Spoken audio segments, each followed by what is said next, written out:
Happy Sabbath in the name of the Lord. First off, I would like to thank the youth staff for picking me to preach this day, and I would like to thank God for letting me be healthy and able to come.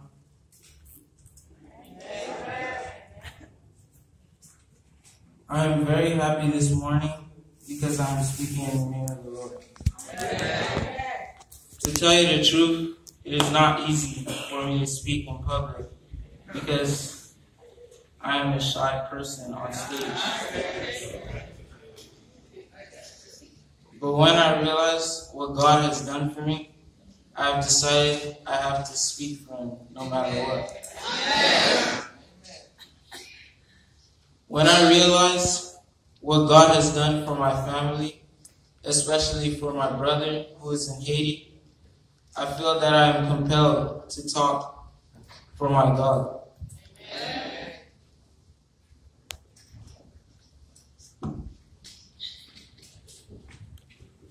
Some people have lost their entire family when the earthquake hit Haiti. Now, every time they choose me to preach, I feel kind of scared. It's like a voice who's telling me, you cannot preach. But I know this is not God's voice. That's the reason I'm happy to preach in order to defeat the enemy's plan. Amen. The title of my sermon is Having Faith in God. Amen. Now bow your heads for a short prayer. Heavenly Father, thank you for your presence in this church. Be with me. I put your word into my mouth so I can speak your word.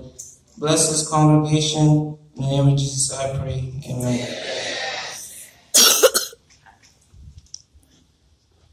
The scripture that I base my sermon off of is found in Jeremiah chapter 32, verse 27. If you want, you can get it.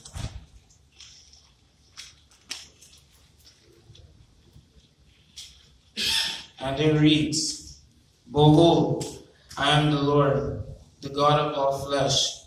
Is anything too difficult for me? Now, I want to ask the church a question. Who owns the world? Who created the world? Did God rent the world to someone else, like a mortgage or a rent, like he has to pay or something? Because sometimes that's the way we think. Because if God can create the world and He can do all of these things, and we have a simple problem, why do we forget and we think that there's nothing that can be done?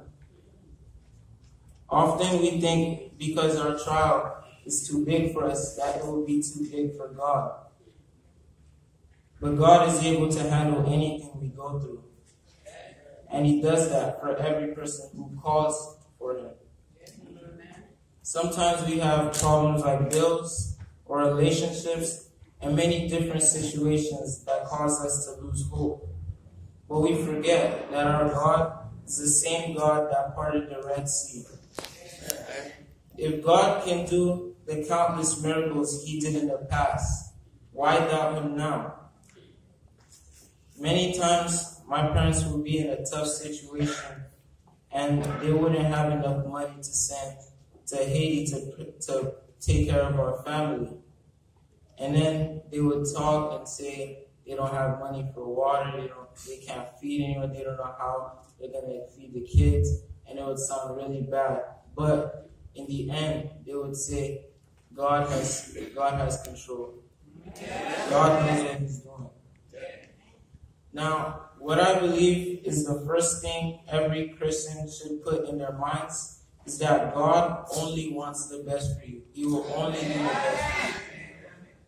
Sometimes we lose a person or a thing or an opportunity and we get angry or sad and we question God why He let that happen.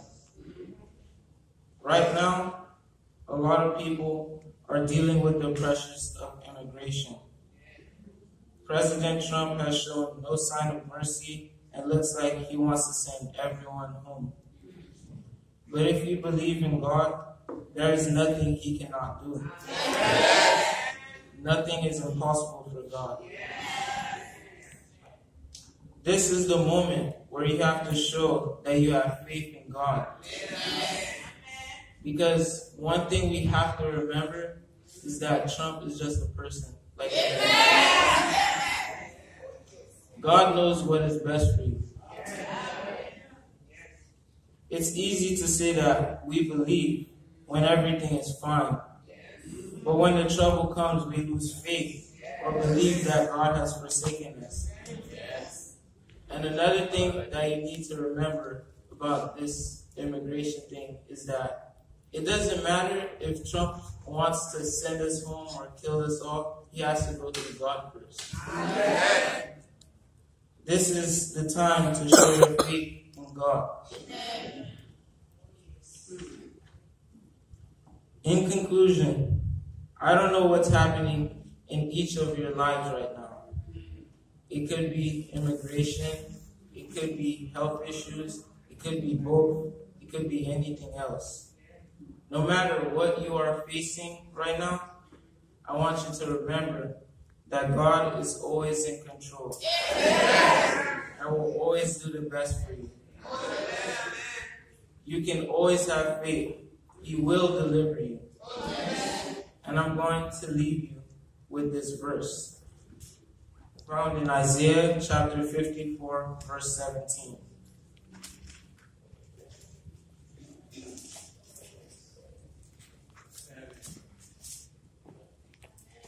And it reads, "No weapon formed against you shall prosper, and every tongue which rises against you in judgment you shall condemn. Believe in God, because He is always in control."